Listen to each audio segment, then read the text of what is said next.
People say that after 60, life should slow down, but in reality, it often gets more complicated. They advise you to find a partner so you don't get lonely. Don't give up, that there's still time to start over. But no one warns you about the hidden costs, the loss of peace, independence, and in many cases, your dignity. At this age, mistakes are no longer measured in wasted years, but in peace of mind that never returns. What I'm about to share with you comes from watching hundreds of people navigate relationships in their later years. And the patterns I've seen are both heartbreaking and preventable. Today, I want to take a look at 7 dangerous realities that show you why starting a relationship in your 60s or 70s can be your biggest mistake yet if you haven't sorted out your independence, your boundaries, and most importantly, your emotional baggage first.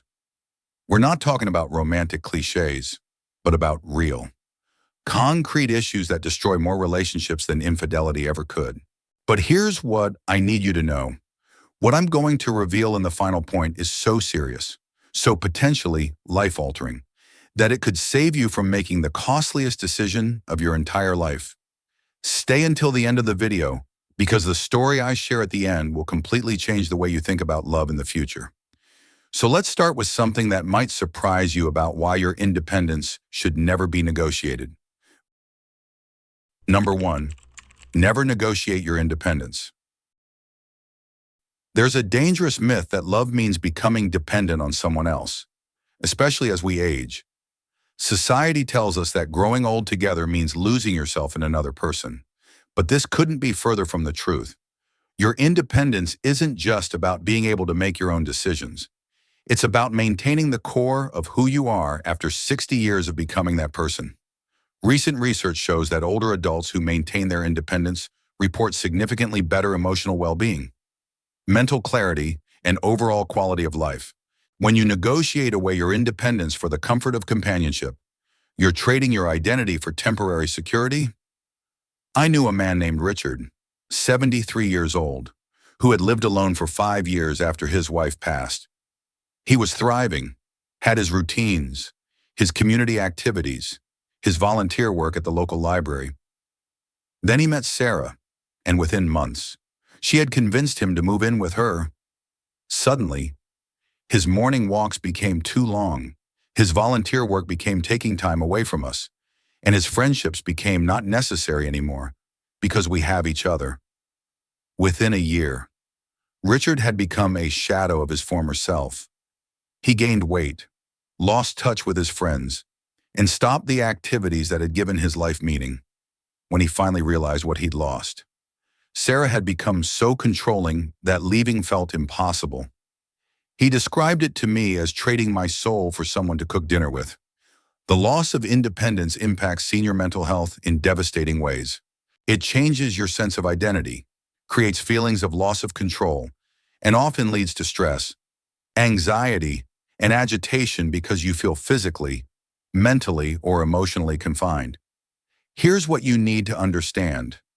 Real love enhances your independence. It doesn't diminish it. If someone truly cares for you, they'll celebrate your autonomy, encourage your interests, and support your individual growth. Anyone who tries to make you smaller to fit into their world doesn't love you. They want to own you. Number 2, red flags become deal breakers after 60.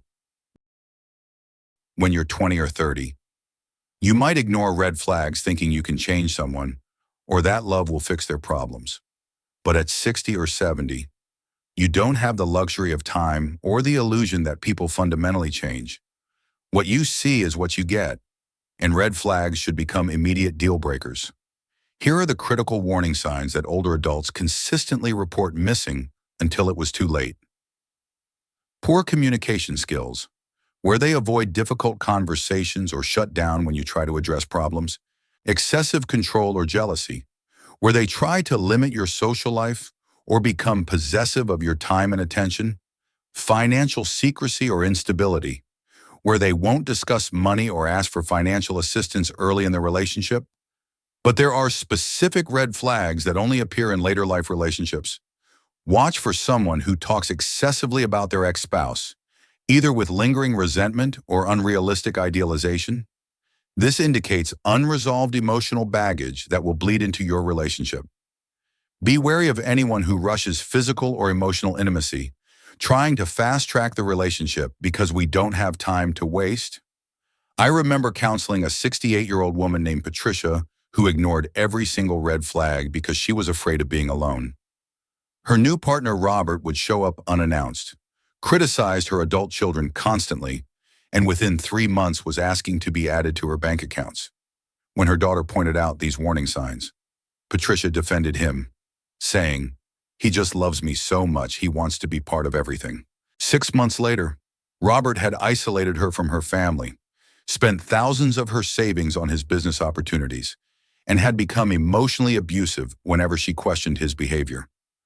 Patricia finally left when he started making threats about what would happen to her if she ever tried to leave him. The tragedy is that Patricia had 50 years of life experience, but she ignored all of it because she was more afraid of loneliness than she was of losing herself. At this stage of life, trust your instincts immediately. If something feels wrong, it is wrong. You don't have time to give people the benefit of the doubt. Number 3, the money conversation can't wait. Money problems destroy more senior relationships than any other single factor. Yet it remains the conversation most people desperately want to avoid. Unlike younger couples who can recover from financial mistakes, older adults are dealing with fixed incomes, retirement savings, inheritance concerns, and limited time to rebuild if things go wrong. The statistics are sobering.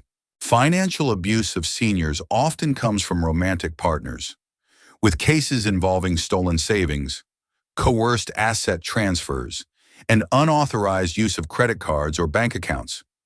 The perpetrators aren't strangers. They're the people who claim to love them. Here's what the money conversation must include from day one: complete disclosure of debts, assets, income sources, and financial obligations, discussion of spending habits, investment philosophies, and financial goals, clear agreements about shared expenses versus individual responsibilities, protection strategies for inheritance and family assets. But here's where it gets complicated.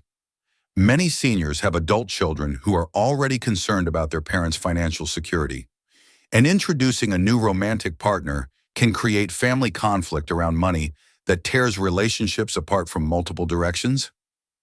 I witnessed this with a 70-year-old widow named Helen who had a comfortable retirement and owned her home outright when she began dating James, a divorced man with significant debt. Her adult son became suspicious and hired a private investigator. They discovered that James had a pattern of dating financially secure widows, moving in quickly and systematically draining their resources before moving on to the next target. The investigation revealed that James wasn't even his real name, and he was simultaneously dating 2 other women in neighboring towns.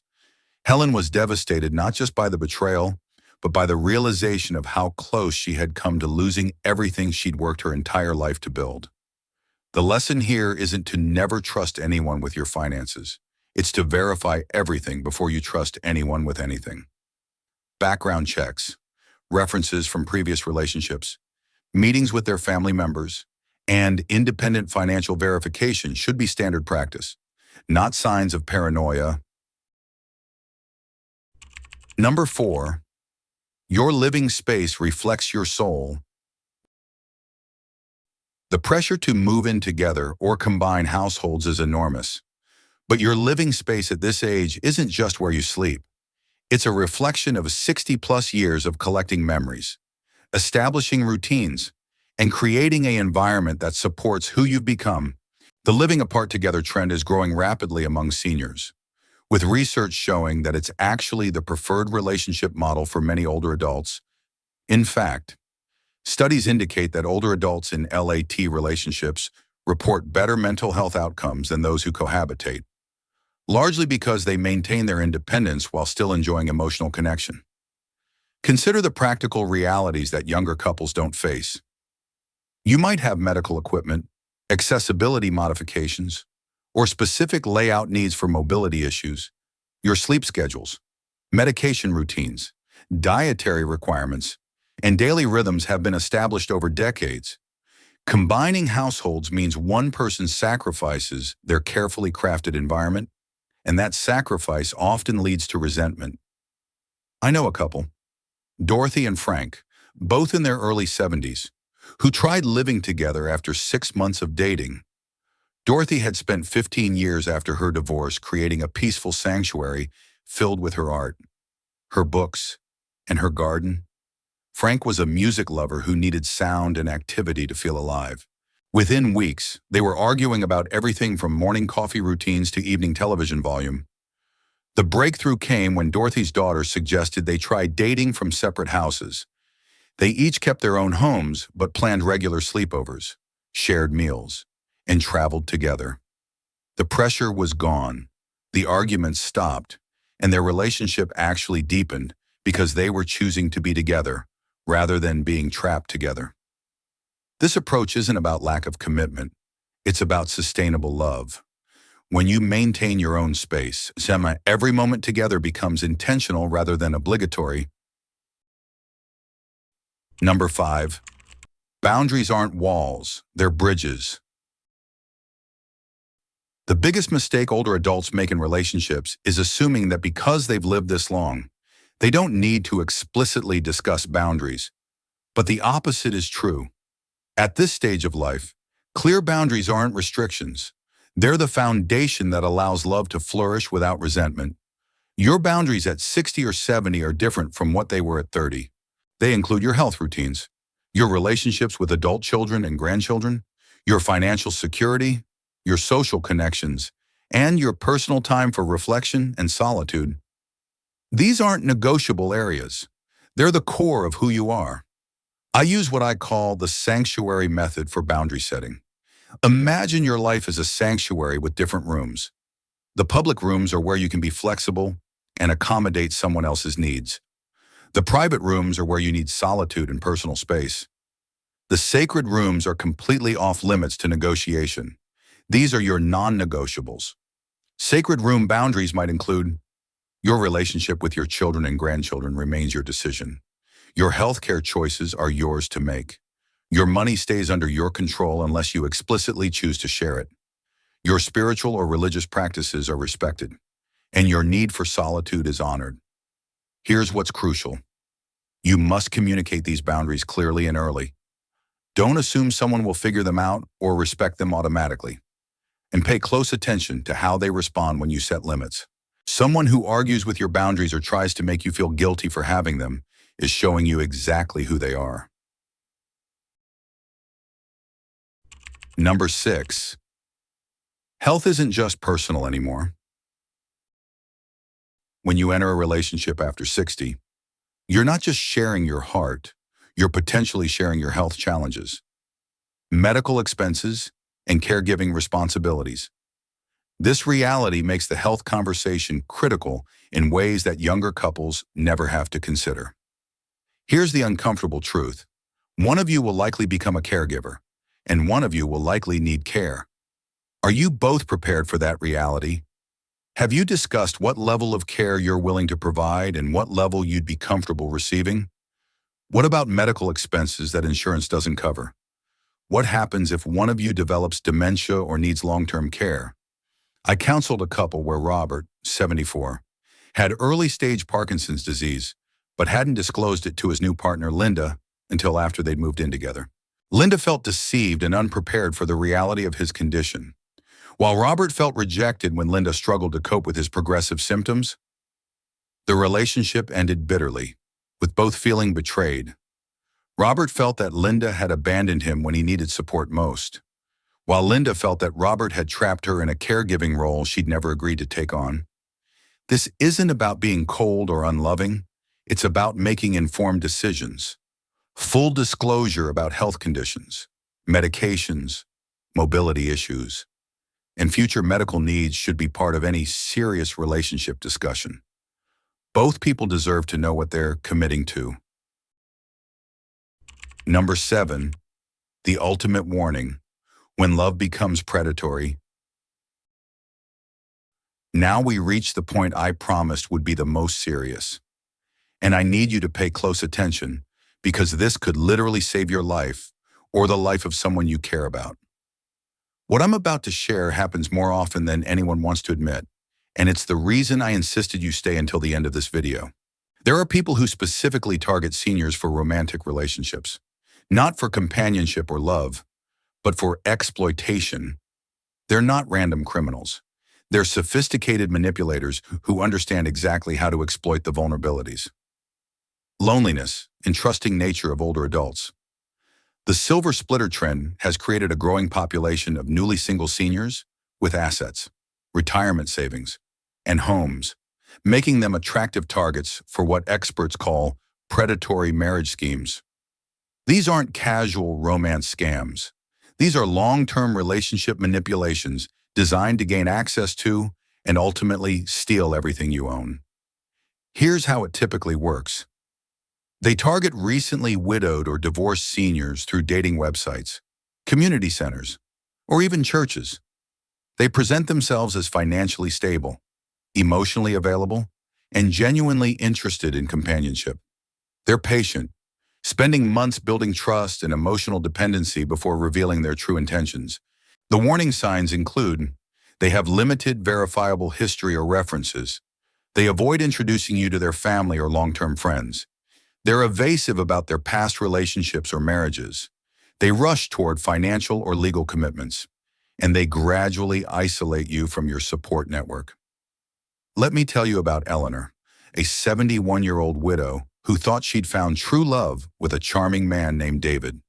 Over 8 months, he convinced her to add him to her bank accounts, transfer ownership of her house, and change her will to name him as primary beneficiary.